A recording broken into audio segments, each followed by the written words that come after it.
은혜 아니면이란 제목으로 하나님의 말씀 함께 증거하겠습니다. 오늘 살펴볼 것은 사랑, 그리고 감사, 그리고 신경이라는 것입니다. 첫 번째, 사랑입니다. 신앙생활을 하다 보면 자꾸 우리의 생각이 하나님의 말씀을 앞서가는 것을 종종 발견합니다.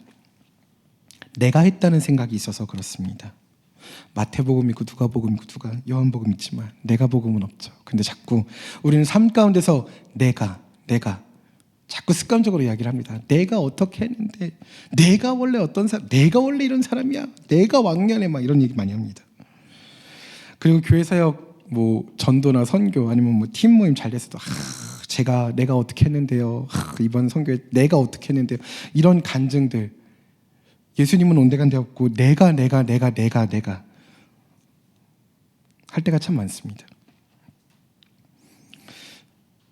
이것을 알고 한다면 참 큰일이겠죠. 근데 우리가 이것을 인지하지 못하고 있을 때, 우리가 이것을 인식하지 못하고 있을 때, 나도 모르는 사이에 교만이, 거만이 내 마음을 찾아와서 지배한다는 것입니다. 저도 마찬가지입니다. 저도 사역을 하면서 여러 가지 일들을 진행을 하면서 가장 경계하는 것들 중에 한 가지가 바로 교만, 이 녀석입니다. 자꾸 망각할 때가 있습니다. 근데 문제는 성경에서는 이 문제를 굉장히 심각하게 다루고 있다는 것입니다. 내가 잊어버렸다고 해서 끝나는 게 아니라는 것이죠. 잠언 16장 18절 말씀입니다. 교만은 패망의 선봉이요, 거만한 마음은 넘어짐의 앞잡이니라. 이렇게 말씀이 있는데도 나는 문제 없어. 나는 난 교만해도 괜찮아. 난 잘났으니까. 난 좀 거만해도 돼. 난 그렇게 태어났어. 그렇게 살았고. 이게 내 방식이야. 내가 곧 진리야. 내 법을 따라. 이렇게 말하는 사람들 굉장히 많이 발견하고, 또 저도 그렇게 사역했음을 회개하며 고백합니다. 분명 하나님의 은혜로 된 것이고 여기까지 온 것인데, 나의 권력, 나의 정치력, 그리고 나의 명분들, 나의 능력을 가지고 일할 때가 우린 살아가면서 얼마나 많은지 모릅니다. 잠언 16장 5절 말씀입니다. 무릇 마음이 교만한 자를 여호와께서 미워하시나니 피차 손을 잡을지라도 벌을 면하지 못하리라. 여호와께서 미워하신다는 거죠, 교만한 사람을. 시편 5장 5절 말씀입니다. 오만한 자들이 주의 목전에 서지 못하리이다. 주는 모든 행악자를 미워하시며. 우리의 교만함을 가지고는 절대로 하나님 앞에 설 수 없습니다. 하나님께서는 마음이 교만한 자를 굉장히 매우 미워하시기 때문입니다. 우리는 우리의 교만을 절제할 수 있는 능력을 키워야 합니다. 절대 그 능력을 잃어버려서는 안 됩니다. 우리는 하나님의 은혜로 여기까지 온 사람들입니다. 우리의 마음의 교만함을 내려놓고 사랑의 마음을 품어야 합니다. 교회는 사랑이 없으면 안 되는 공동체입니다. 그리고 교회는 사랑으로 일하는 공동체인 것입니다. 고린도전서 13장 말씀입니다. 내가 사람의 방언과 천사의 말을 할지라도 사랑이 없으면 소리나는 구리와 울리는 꽹과리가 되고, 내가 예언하는 능력이 있어 모든 비밀과 모든 지식을 알고 또 산을 옮길 만한 모든 믿음이 있을지라도 사랑이 없으면 내가 아무것도 아니요, 내가 내게 있는 모든 것으로 구제하고 또 내 몸을 불살에게 내어줄지라도 사랑이 없으면 내게 아무 유익이 없느니라. 사랑은 오래 참고, 사랑은 온유하며 시기하지 않으며, 사랑은 자랑하지 않으며 교만하지 아니하며, 무례히 행하지 아니하며, 자기의 유익을 구하지 아니하며, 성내지 아니하며, 악한 것을 생각하지 아니하며, 불의를 기뻐하지 아니하며, 진리와 함께 기뻐하고, 모든 것을 참으며, 모든 것을 믿으며, 모든 것을 바라며, 모든 것을 견디느니라. 사랑은 언제까지나 떨어지지 아니하되 예언도 패하고 방언도 그치고 지식도 패하니라. 그리고 쭉 내려가서 13절입니다. 그런즉 믿음, 소망, 사랑, 이 세 가지는 항상 있을 것인데 그 중에 제일은 사랑이라. 하나님께서 미워하시는 교만은 이제 내려놓고 사랑으로 하나 되는 우리 홍대세교회 되어야 합니다. 은혜가 아니면, 하나님의 사랑이 아니면 우린 여기까지 오지도 못했습니다. 근데 이제 와서 내 자랑, 내 생각이란요. 회개해야 됩니다. 우리의 머리 되시는 예수님은 바로 사랑 그 자체이십니다. 우리는 은혜 받은 자들로서 서로 사랑하고 섬겨야 합니다. 또한 은혜가 아니면 설 수 없었던 우리들은 마땅히 감사함으로 나가야 합니다. 요즘 세상은 굉장히 감사가 점점 줄어들고 있죠. 오히려 회사에서, 업체들에서 광고할 때 이용합니다. 뭐 아버지 사랑합니다, 어머니 사랑합니다, 뭐 친구야 사랑한다, 이런 것들 광고로 오히려 많이 나오죠. 공익 광고 이런 걸로. 실제 우리 생활과 상황 속에서는 감사가 너무나도 많이 줄어든 것을 발견합니다. 누가복음 17장 11절에서 19절 말씀입니다. 예수님께서 예루살렘으로 가실 때 사마리아와 갈릴리 사이로 지나가시다가 한 마을에 들어가시니 나병 환자 10명이 예수님을 만나 멀리 서서 소리를 높여 이르되 예수 선생님이여 우리를 불쌍히 여기소서 하거늘 보시고 이르시되 가서 제사장들에게 너희 몸을 보이라 하셨더니 그들이 가다가 깨끗함을 받은지라. 그 중에 한 사람이 자기가 나은 것을 보고 큰 소리로 하나님께 영광 돌리며 돌아와 예수님의 발 아래에 엎드려 감사하니 그는 사마리아 사람이라. 예수님께서 대답하여 이르시되 10사람이 깨끗함을 받지 아니하였느냐? 그 9은 어디 있느냐? 이 이방인 외에는 하나님께 영광을 돌리러 돌아온 자가 없느냐 하시고 그에게 이르시되 일어나 가라, 내 믿음이 너를 구원하였느니라 하시더라. 아멘. 예수님께 감사하러 온 사람은 10명 중에 단 한 사람밖에 없었습니다. 우리는 우리의 삶 속에서, 우리 인생 속에서 9명과 1명이 한 명 중 어떤 쪽을 선택하면서 살아가고 있습니까? 우리는 감사의 조건들을 너무나도 많이 잃어버리고 살아가고 있다는 것입니다. 우리의 모든 것은 우리의 노력이 아닌 하나님의 은혜입니다. 그렇기 때문에 감사는 너무나도 풍성하게 일어나야 합니다. 그런데 내가 있기 때문에 감사가 자꾸 사라지는 것입니다. 내가 있기 때문에 나의 교만함이 감사를 자꾸 사라지게 만드는 것입니다. 사랑하지 않기 때문에, 사랑이 없이 일하기 때문에 점점 감사가 줄어드는 것입니다. 감사의 조건들은 찾으면 찾을수록 늘어납니다. 하나님께 감사하는 것을, 하나님께 감사에 표현하는 것을 계속해서 연습해야 합니다. 감사의 기도를 올려드리는 우리 가정의 시간들이, 우리 개인의 시간들이 늘어나야 합니다. 은혜가 아니면 설 수 없었던 우리에게 모든 것은 감사의 조건입니다. 제가 청소년부 1419 담당 교육자인데요. 저희 청소년부 1419 모임은 주일 오후 2시부터 2시 19분부터 오후 4시까지입니다. 약 2시간이 되지 않는 시간인데요. 약 2시간이 초반에는 그래도 3시간이었습니다. 근데 지금은 2시간 정도 되었습니다. 처음에는 징징거렸어요. 제가 하나님, 이 짧은 시간 안에 친구들과 만나서 뭘 할 수 있겠습니까? 아니, 일주일 내내 세상에서 공부해서 찌들어가지고 저번 주에 나는 말씀들, 은혜들 몽땅 까먹고 전부 다 초기화돼가지고 좀비 모드가 돼가지고 다시 돌아오는 친구들한테 이 짧은 시간 안에 제가 무엇을 할 수 있겠습니까? 아니, 제가 하나님 마음 먹고 잔소리만 해도 3시간인데 2시간 너무 짧습니다. 하나님, 이것은 저보고 송중기가 되라는 것과 마찬가지예요. 이건 말이 안 됩니다. 이렇게 징징거린 적이 있습니다. 또 우리 친구들이 2시 19분에 딱 오나요? 아닙니다. 그건 홍해가 갈라지는 기적입니다. 3시가 다 돼서 오시는 우리 VIP 분들이 계십니다. 3시 오시면 다행이죠. 눈도장만 찍고 가는 우리 친구들도 있습니다.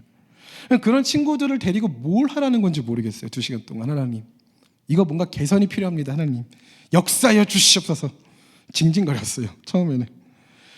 근데 제가 우리 친구들의 삶을 살펴보기 시작했습니다. 주일만 3시간 동안 교제를 나누다가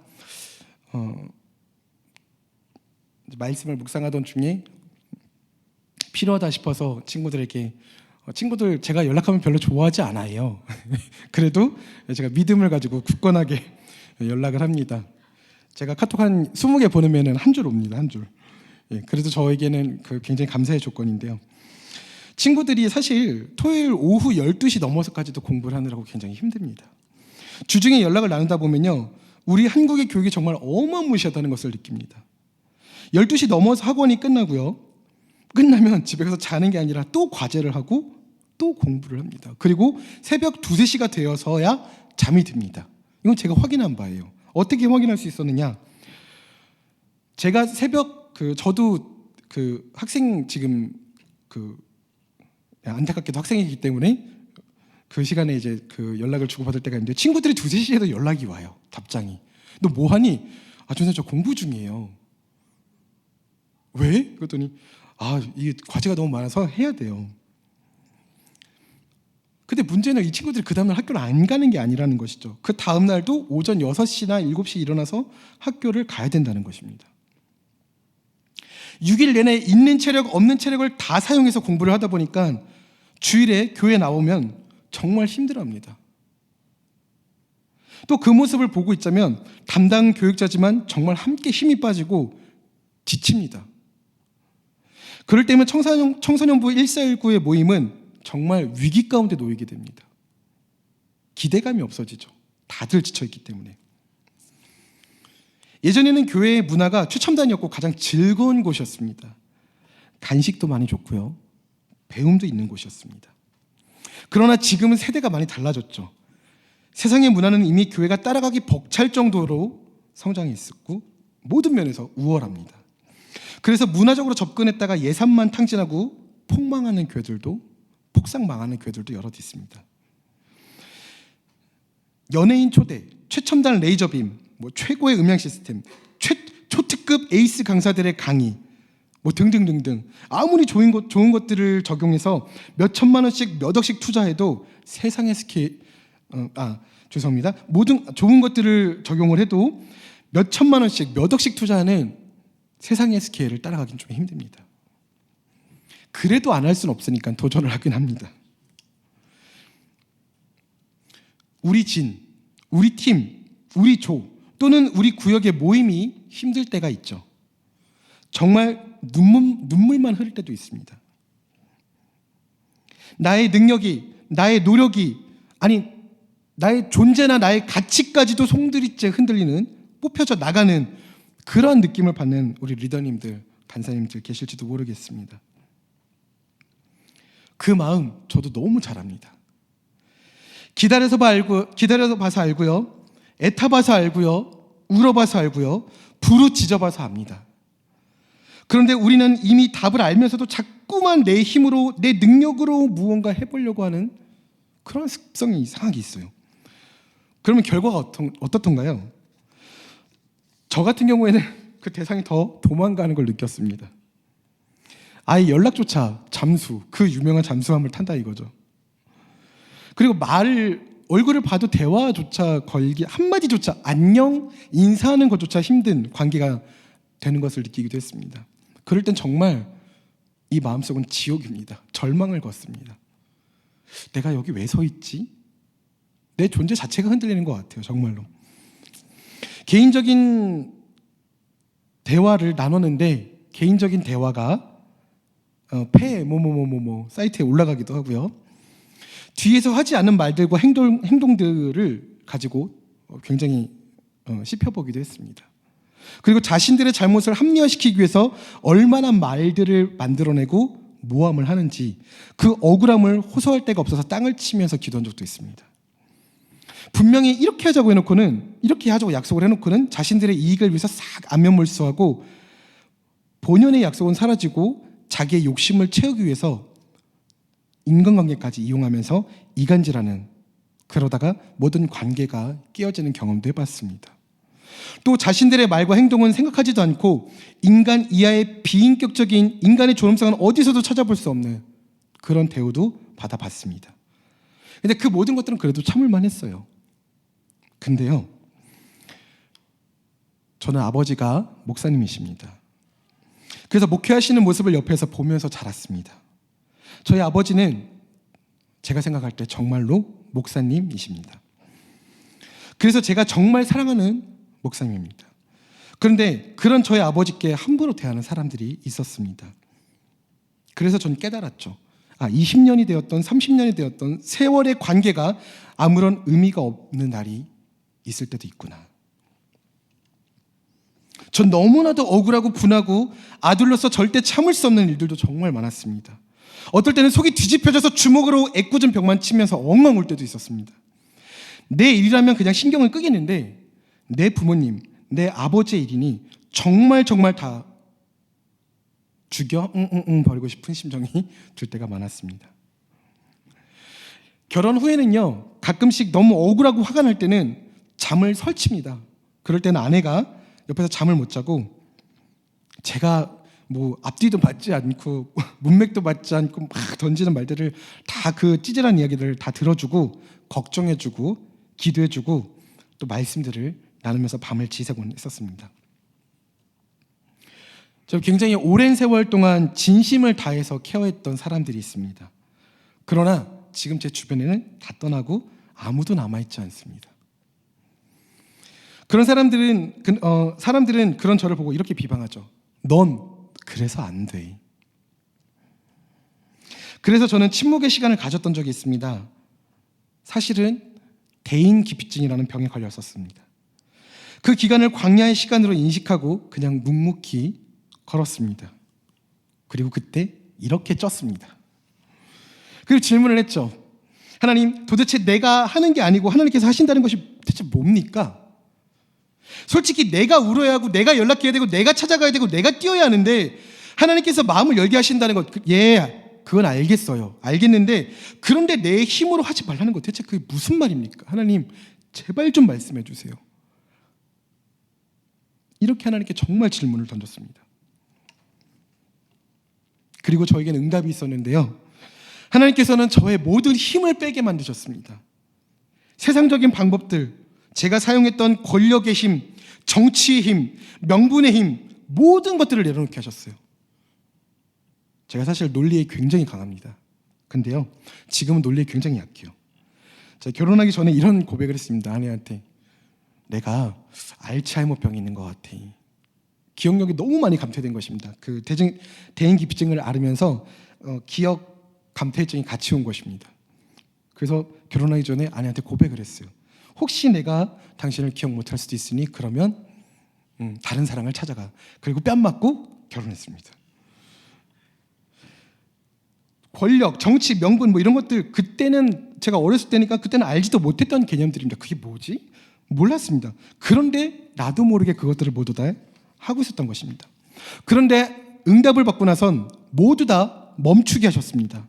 그리고 아직 완전하진 않지만 이제는 하나님께만 매달리는 방법을 배웠습니다. 하나님께만 매달리는 방법을 더 알게 하셨습니다. 우리가 가지는 모임들 중에서 내 뜻대로 되지 않을 때가 너무나도 많습니다.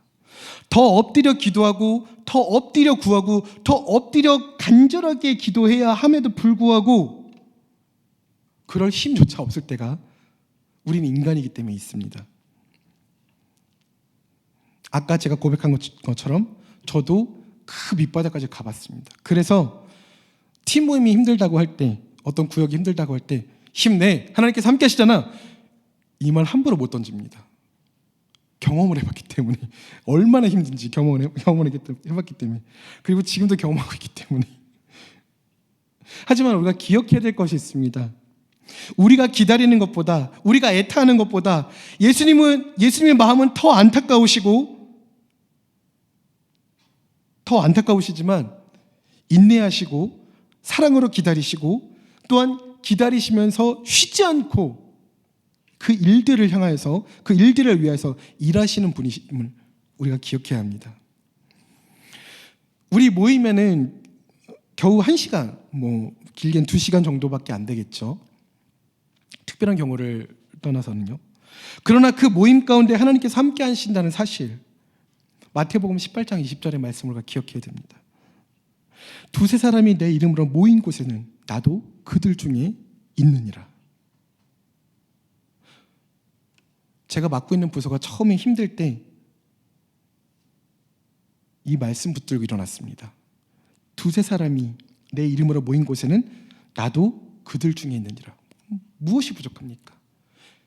하나님께서 함께 하신다는데 충분하지 않습니까? 우리가 하나님의 이름으로 모일 때 하나님께서 그곳에 함께 하신다는 사실을 힘들 때 꼭 기억하십시오. 잘 될 때에도 기억하지만 힘들 때 꼭 기억하십시오.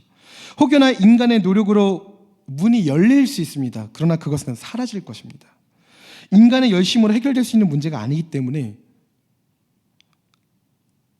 인간의 열심으로 해결될 수 있는 문제가 아니라는 것을 하나님께서 인정하시고 나가십시오. 모임의 내용이지만 모이기가 어렵습니다. 모이는 것 자체가 어려워요. 그래도 예수 그리스도의 이름으로 모이십시오. 모여봤자 뭐랍니까? 교제 좀 하다 끝나던데요. 그렇다면 우리 GBS 말씀을 중심으로 더욱더 모이십시오. 지식 수준이 좀 달라서 안 되겠어요. 나이가 맞지 않아서 안 되고 지역이 달라서 안 되고요. 진짜 그 사람만 아니면은 됩니다. 다 좋은데 담당자가 마음에 들지 않아요. 문제는 무수히 많습니다. 그러나 그런 문제들이 있을 때마다 신경을 건드십시오. 신경이 살아있으면 건드리면 아픕니다. 제가 요즘 치과를 다닙니다. 마취를 했는데 염증이 너무 많이 퍼져 있어서 마취가 다 되지 않은 모양이더라고요. 그래서 기계가 이빨에 딱 닿을 때 엄청 아픈 겁니다. 그 송곳이 이빨을 찌르는 느낌이 막 오는 거예요. 그래서 제가 너무 아프다 그랬더니 의사 선생님께서 다시 한번 마취를 놔주시는데 제 느낌상, 제가 의학적으로 잘 모르지만 느낌상 제 이빨 안에 있는 신경 자체에다가 주사를 놓는 기분이, 느낌적인 느낌이 들었습니다. 굉장히 아프더라고요. 정말 죽을 듯이 아프더라고요. 제가 원래 아프다라는 생각을 이렇게 잘 못하는 편인데, 굉장히 잘 참고 이렇게 둔감한 편인데 정말 죽을 듯이 아프더라고요. 근데 저는 그때 깨달았습니다. 제가 를 하고 마취가 되어져 있는 상태에서 깨달았습니다. 이 작은 이빨의 신경 속에서도 이렇게 작은 이빨인데도 신경이 이렇게 살아서 날카롭게 아픈데, 내 이빨의 신경들아 미안하다. 내가 관리를 잘 못해서 너를 죽이는구나. 제가 제 이빨에게 사과를 했습니다. 내 이빨아 사랑한다. 잘 가렴. 우리 모임의 신경이 있습니다. 우리 모임의 신경을 살려야 합니다. 우리는 외롭고 싶은 사람은 없습니다. 그리고 인간관계에 실패하고 싶고 모임에 실패하고 싶은 사람은 아무도 없을 것입니다. 그런데 왜 모임이 어려울까요? 모임의 신경이 살아있어야 됩니다. 그래서 건드리면 아파야 됩니다. 우리의 모든 것은 하나님께 맡기고 기도하면서 우리 모임의 신경을 살려나가야 됩니다. 1분, 2분, 1시간이라도 그 모임 가운데 하나님께서 함께 하신다는 것을 기억하고 그 모임 가운데, 그 공동체 가운데 우리의 모든 것을 헌신하여 투자하십시오. 겨우 1분, 1시간 가지고 뭘 해요? 저와 같은 고백을 하시는 분들이 있으실 텐데요. 유명한 대사입니다. 하나님께서 그 1분, 1시간 안에 무엇을 하실 줄 알고. 그러나 내가 나된 것은 하나님의 은혜로 된 것이니 내게 주신 그의 은혜가 헛되지 아니하여 내가 모든 사도보다 더 많이 수고하였으니 내가 한 것이 아니요 오직 나와 함께 하신 하나님의 은혜로다. 우리의 노력이 아닌 하나님의 은혜임을 기억해야 됩니다. 또한 우리의 힘이 아닌 하나님의 능력, 하나님의 은혜를 구해야 함을 기억하면서 나아갑시다. 사랑하는 우리 성도 여러분, 우리의 모든 것은 하나님의 은혜인 것이 맞습니까? 모든 것이 하나님의 은혜임이 확실합니까? 유명한 대사인데요. 네, 하나님의 은혜임이 확실합니다. 이것만 붙드는 우리의 삶이 되었으면 합니다. 그리고 하나님께서 우리를 통해서 하실 일들을 기대하면서 행진하는 그러한 우리 홍대세교회가 되어지기를 소망합니다. 이 시간 우리가 지치고 힘들 때마다 우리에게 힘이 되어줄 찬양이 있습니다. 주께 가오니 함께 찬양할 텐데요. 우리 이 시간 마음을 담아 함께 찬양하고 기도하며 나가겠습니다.